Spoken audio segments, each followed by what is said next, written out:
Moving on now to Washington, and a new bill introduced by our next guest aiming to block the president from agreeing to the World Health Organization's pandemic accord. If you haven't heard about this, it's important. Basically, if this moves forward in Washington, it would force all of the NATO countries, including the United States, to have a unified plan when the next pandemic rolls around. How scary is that?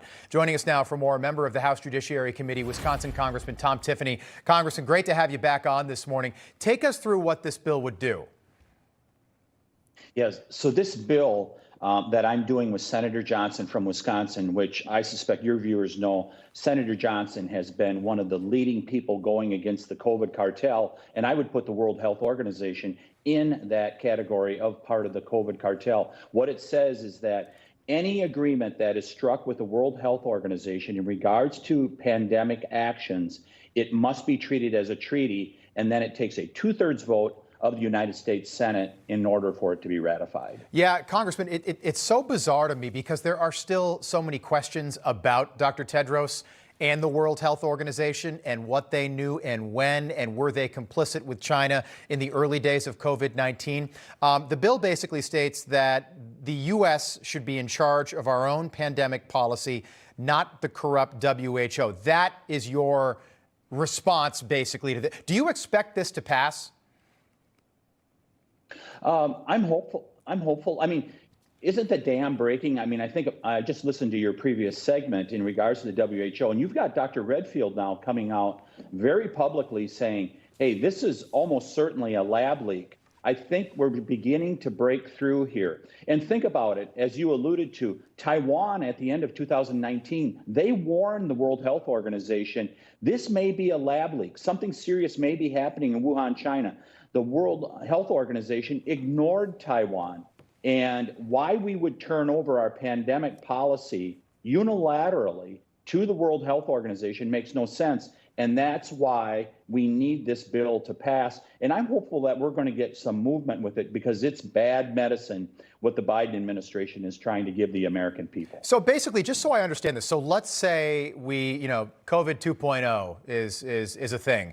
I hope that doesn't happen. But basically, if the WHO says that Russia needs to do this, that means every other country needs to do the same thing that they advise Russia to do?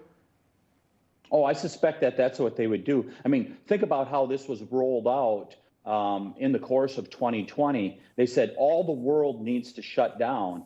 They would probably do the same thing. And it's only a matter of when this will happen, not if it will happen, if you give them this power. Because some doctor at the World Health Organization, you can count on it, is going to say, yeah, geez, this could spread throughout the world. We're going to have another COVID, and therefore we need to lock people down. If they have the authority to do it, they're certainly going to do it. Well, I'm so glad you're doing what you're doing because they're just trying to slide in, hey, one world order. Everybody vote on this. No big deal. So keep us posted on what happens with that. I want to move on now. So 6 weeks ago yesterday, DirecTV just dropped Newsmax from their channel lineup. This has been a big story for the last 6 weeks. It's been a big deal for us, quite frankly. What's your reaction to that? We keep hearing that maybe there will be hearings in the spring regarding this issue if it gets that far. Do you expect that to happen?